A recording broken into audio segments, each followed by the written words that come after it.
नमस्कार दोस्तों, आप सबका स्वागत है आपके अपने YouTube चैनल पर। आज अपन लैब असिस्टेंट की बायोलॉजी के अंदर कोशिका चक्र को पढ़ने वाले हैं। यानी कोशिका विभाजन के अंदर ये कोशिका चक्र होता है। तो देखिए, कोशिका चक्र की अपन बात करें तो ये विभिन्न घटनाओं का एक निश्चित क्रम है जिसके अंदर डीएनए का द्विगुणन होता है तथा कोशिका का वृद्धि, विकास तथा कई अन्य रचनाओं के निर्माण के अन्य रचनाओं का क्या होता है, निर्माण होता है। तथा अंत में कोशिका दो संतति कोशिकाओं का क्या करती है, निर्माण करती है, जिसे अपन क्या कहते हैं, कोशिका चक्र कहते हैं। देखिए, प्रत्येक जीव यानी जो भी जीव है उनका जो निर्माण की शुरुआत होती है वह एकल कोशिका से होती है। यानी पृथ्वी के ऊपर जितने भी जीव है उनके निर्माण की शुरुआत एकल कोशिका से हुई है। जैसे मान लो मानव है तो मानव के अंदर अरबों कोशिकाएं हैं, लेकिन मानव का भी निर्माण एकल कोशिका से शुरू हुआ है। फिर अपन बात करें कोशिका चक्र की, तो देखिए कोशिका चक्र के अंदर मुख्य दो प्रावस्थाएं होती हैं। एक तो है आपके अंतरावस्था और दूसरी है एम फेज या एम प्रवावस्था। कोशिका चक्र के अंदर जो भाग है उसके बारे में तो सबसे पहले देखिए, कोशिका चक्र के मुख्य दो भाग होते हैं। एक होती है अंतरावस्था और दूसरा भाग है एम फेज, एम प्रावस्था। अब देखिए, जो ये अंतरावस्था है यह सबसे बड़ी प्रावस्था होती है और यह 95% भाग है। यानी जो कोशिका चक्र है उसका 95% भाग क्या है, अंतरावस्था है, जबकि 5% भाग क्या है, एम प्रावस्था है, सूत्री विभाजन प्रावस्था। फिर देखिए, अंतरावस्था के अंदर 3 चरण होते हैं। नंबर 1 जीवन, जिसे अपन कहते हैं वृद्धि अवस्था प्रथम। दूसरी है संश्लेषी अवस्था जिसे एस फेज कहते हैं और तीसरी है G2। और देखिए, एम प्रावस्था के अंदर भी 2 चरण हैं। पहले चरण यानी पहले कौन सी क्रिया होगी, केंद्रक का विभाजन, जिसे अपन कहते हैं कैरियोकाइनेसिस,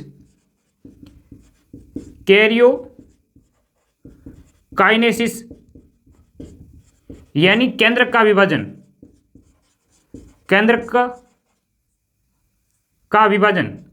सबसे पहले क्या होगा, केंद्र का विभाजन। यानी एम प्रावस्था के अंदर पहले कैरियोकाइनेसिस होता है, यानी केंद्र का विभाजन होता है। और फिर क्या होता है, साइटोकाइनेसिस, यानी कोशिका द्रव्य का विभाजन होता है। साइटोकाइनेसिस यानी कोशिका द्रव्य का विभाजन, कोशिका द्रव्य का विभाजन होता है। अब देखिए, इनके अंदर अपन को अंतरावस्था के अंदर इन दोनों चरणों को पढ़ना है और एम प्रावस्था के अंदर इन 2 चरणों को पढ़ेंगे, तब अपना ये कोशिका चक्र का जो चैप्टर है वो पूर्ण हो जाएगा। सबसे पहले देखते हैं अंतरावस्था। तो देखिए, अंतरावस्था क्या है। अंतरावस्था इसे अपन, यह कोशिका चक्र की सबसे बड़ी प्रावस्था है। यह कोशिका चक्र की सबसे बड़ी प्रावस्था है।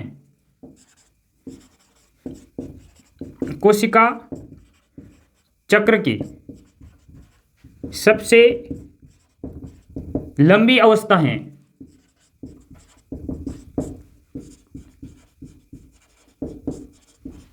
और इसे विश्राम प्रावस्था भी कहते हैं, यानी ये रेस्टिंग फेज है, विश्राम प्रावस्था भी कहते हैं। लेकिन अंतरावस्था के अंदर जो कोशिका होती है वह उपापचय रूप से सक्रिय होती हैं। इसमें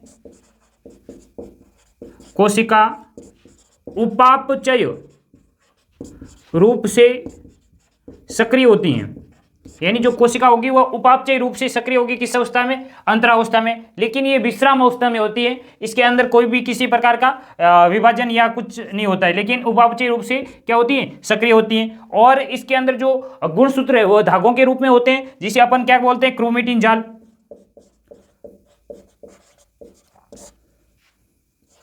गुणसूत्र धागों के रूप में होते हैं जिसे अपन बोलते हैं क्रोमेटिन जाल, यानी जो गुणसूत्र होते हैं वो धागों के रूप में होते हैं और ये जाल के रूप में होते हैं, जिसे अपन क्रोमेटिन जाल कहते हैं। ये अंतरावस्था की जो मुख्य जानकारी है, जैसे कि इसके अंदर क्या है, ये सबसे लंबी प्रवस्था है, कोशिका चक्र की सबसे लंबी प्रवस्था जो कि अंतरावस्था या इंटरफेज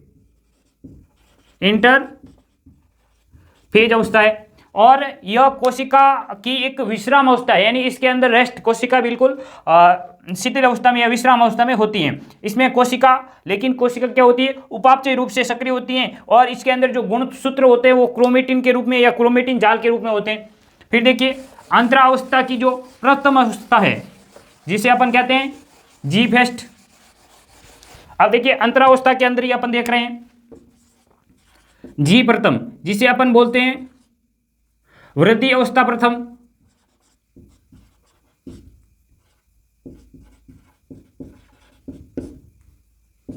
वृद्धि अवस्था फर्स्ट, या इसे गैप प्रथम भी बोलते हैं। यह पूर्व यानी जो संश्लेषी अवस्था है उससे पूर्व की अवस्था है, इसे पूर्व संश्लेषी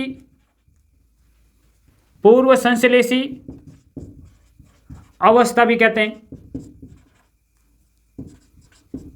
यानी ये संश्लेषी अवस्था है, इसके जो पूर्व यानी जो जीवन है इसे अपन क्या कह सकते हैं, पूर्व संश्लेषी अवस्था कह सकते हैं। और इसके अंदर यानी वृद्धि अवस्था फर्स्ट के अंदर ये कोशिका क्या करती है, विभाजन के लिए निर्णय लेती हैं। इस अवस्था में कोशिका विभाजन का निर्णय लेती हैं, यानी कोशिका यह निर्णय लेती है कि विभाजित होना या नहीं होना है। ये किस अवस्था में है, जी फेस्ट अवस्था में। और इस अवस्था में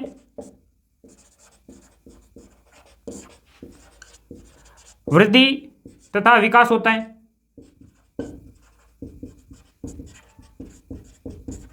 और इस अवस्था के अंदर एक तो आरएनए व प्रोटीन का निर्माण होता है। ये मुख्य बातें हैं जी फेस्ट या वृद्धि अवस्था प्रथम की। देखिए इसे अपन क्या बोलते हैं, पूर्व संश्लेषी अवस्था भी कहते हैं। इस अवस्था में कोशिका विभाजन का निर्णय लेती है, यानी विभाजित होना या नहीं होना यह इसके अंदर निर्णय लेती है इस अवस्था में। और इसके अंदर वृद्धि तथा विकास होता है और आरएनए व प्रोटीन का निर्माण होता है। फिर अपन देखते हैं संश्लेषी अवस्था या एस प्रावस्था, एस फेज। नंबर 2 है एस प्रावस्था।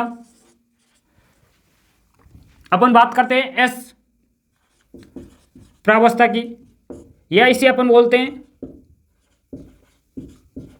संश्लेषी प्रावस्था। यदि आप अपन बात करें एस प्रावस्था की तो ये G1 व G2 के मध्य की अवस्था है। और एक इससे पूर्व यानी जो G1 अवस्था है वह अंतरावस्था की सबसे बड़ी अवस्था है। G1 अंतरावस्था, जो G1 है यानी जो G1 अवस्था है वह अंतरावस्था की सबसे बड़ी अवस्था है।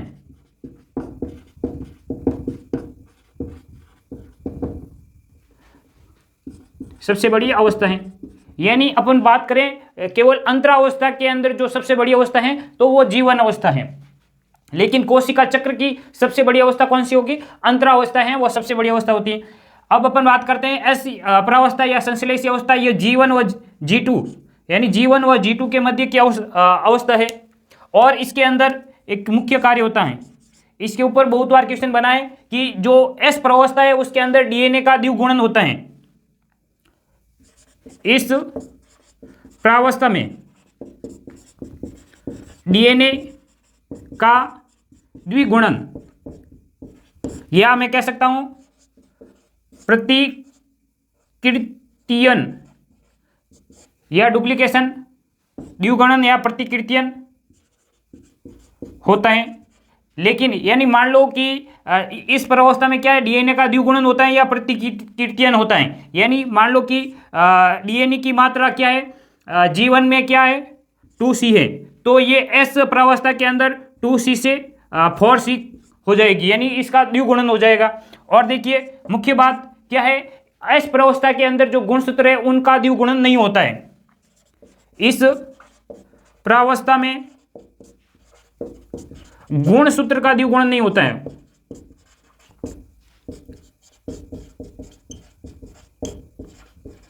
गुणसूत्र का द्विगुणन नहीं होता है, यानी जो मान लो कि गुणसूत्रों की संख्या 2n बराबर 46 है, तो एस प्रावस्था के अंदर भी 2n बराबर 46 गुणसूत्र ही रहेंगे। एस प्रावस्था के अंदर गुणसूत्रों का विभाजन या गुणसूत्रों की संख्या का द्विगुणन नहीं होता है। लेकिन एस प्रावस्था के अंदर जो तारक केंद्र है उनका द्विगुणन होता है। इस प्रावस्था में तारक केंद्र का, मैं इसको यहां लिख लेता हूं, इस प्रावस्था में जो तारक केंद्र है उनका द्विगुणन होता है। एस प्रावस्था में एक तो डीएनए का द्विगुणन होता है तथा तारक केंद्र का भी द्विगुणन होता है, और एस प्रावस्था के अंदर जो डीएनए पॉलीमरेज एंजाइम है वो सक्रिय रहता है। इस अवस्था में डीएनए पॉलीमरेज एंजाइम सक्रिय रहता है। ये है मुख्य बातें किसकी, एस प्रावस्था की। इसे संश्लेषी अवस्था भी कहते हैं। ये G2 व G1 व G2 की मध्य की अवस्था है, यानी ये G1 है, ये G2 है, इनके मध्य की अवस्था कौन सी है, एस प्रावस्था है। इस प्रावस्था में डीएनए का द्विगुणन होता है, यानी मान लो जो डीएनए वो पहले 2C था, अब इस प्रावस्था में क्या हो जाएगा, 4C हो जाएगा। इस प्रावस्था में गुणसूत्र का द्विगुणन नहीं होता है, यानी इसके अंदर गुणसूत्र का प्रतिकृतियां नहीं होता है। और देखिए इस प्रावस्था में जो डीएनए पॉलीमरेज एंजाइम है वो सक्रिय रहता है, और इस प्रावस्था में तारक केंद्र का भी क्या होता है, द्विगुणन होता है। ये मुख्य बातें थी किसकी, एस प्रावस्था की। फिर अपन बात करते हैं G2 प्रावस्था की।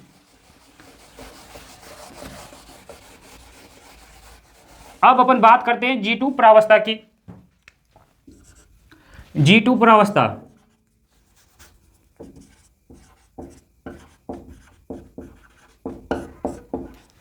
ये संश्लेषी के बाद की प्रावस्था है, यानी ये एस अवस्था के बाद की प्रावस्था है, ठीक है। और इसमें एक तो आरएनए व डीएनए, सॉरी आरएनए व प्रोटीन का और अधिक निर्माण होता है, का और अधिक निर्माण होता है। यानी जो G2 प्रावस्था है इसके अंदर क्या होगा, आरएनए व प्रोटीन का और अधिक निर्माण होगा, और तर्कु तंतु का निर्माण करने वाले प्रोटीन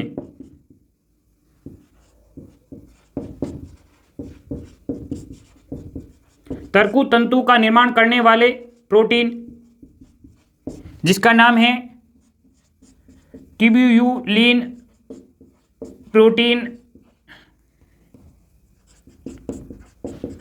का भी संश्लेषण होता है।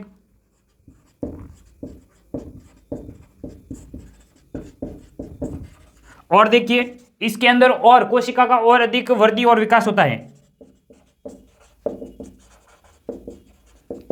कोशिका का वृद्धि व विकास होता है। यह है G2 प्रावस्था। यह संश्लेषी अवस्था के बाद की अवस्था है। इस अवस्था में आरएनए व प्रोटीन का और अधिक निर्माण होता है। तर्कु तंतु का निर्माण करने वाले प्रोटीन जो कि ट्यूब्यूलिन प्रोटीन है उसका ये इसमें संश्लेषण होता है। इस अवस्था में कोशिका की वृद्धि और विकास होता है। ये है G2 प्रावस्था। फिर देखिए, फिर अपन बात करते हैं कोशिका चक्र का जो दूसरा भाग है एम फेज, उसकी अपन बात करते हैं। एम फेज के अंदर देखिए दो भाग हैं एम फेज। एम फेज के अंदर सबसे पहले तो क्या होगा,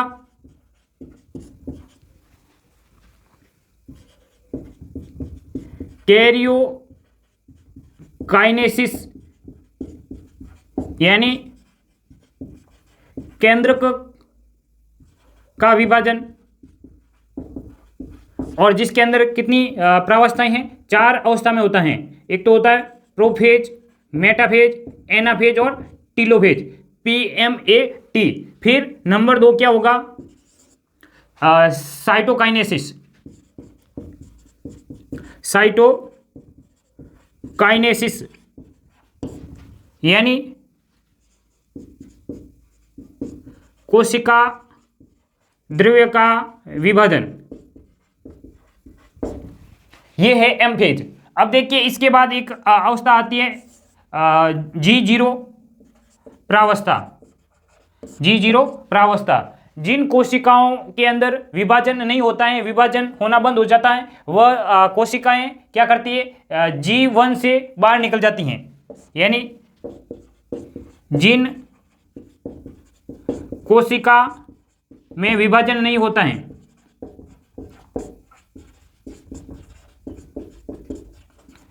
वे G1 प्रावस्था से बाहर आ जाती हैं। जैसे जो हार्ट की कोशिका है, हार्ट की जो सेल है वो, यानी G0 प्रावस्था की अपन बात करें, जिन कोशिकाओं में क्या होगा, विभाजन नहीं होता है, वो कोशिकाएं क्या करेगी, G1 प्रावस्था से बाहर निकल जाती हैं। जैसे हार्ट सेल, ये इसका क्या है, एक उदाहरण है। और इसके अंदर देखिए G0 प्रावस्था में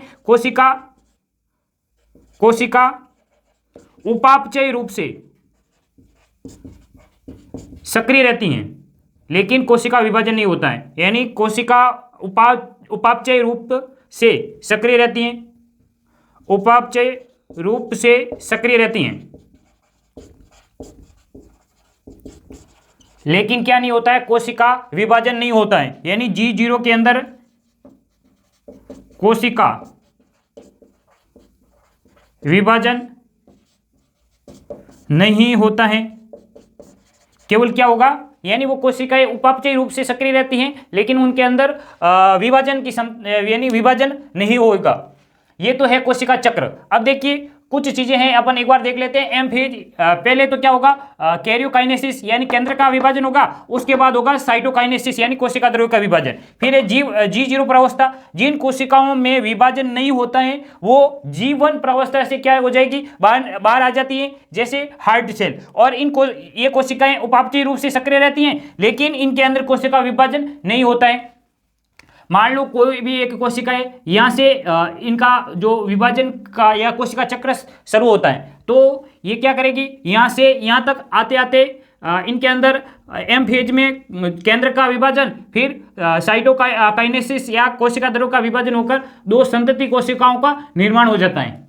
ये अलग अलग जीवों के अंदर जो कोशिकाएं हैं, उनका जो चक्र है, उनके अंदर अलग अलग समय होता है। जैसे अपन यष्ट की बात करें,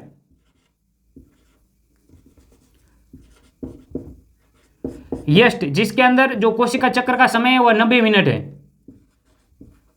यानी जो कोशिका चक्र का समय है वो 90 मिनट है, जबकि उच्च पादपों के अंदर इनका जो कोशिका चक्र का समय है वह 24 आवर्स है।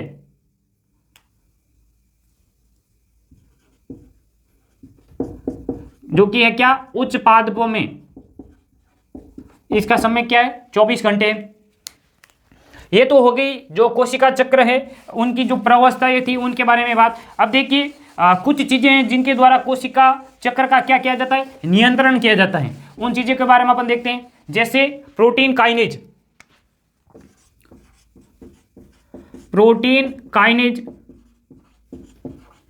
और तथा CDK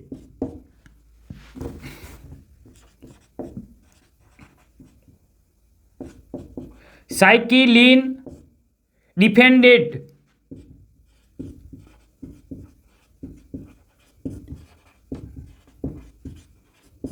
यानी एक तो प्रोटीन काइनेज तथा CDK यानी साइकिलिन डिपेंडेंट काइनेज के द्वारा कोशिका चक्र का नियंत्रण किया जाता है। कोशिका चक्र का नियंत्रण किया जाता है। ये होगी जो कोशिका चक्र था उसके बारे में मुख्य बातें। यदि आपको ये वीडियो अच्छा लगा है तो मेरे चैनल को सब्सक्राइब करें और अपने दोस्तों के साथ शेयर करें। जय हिंद, जय भारत।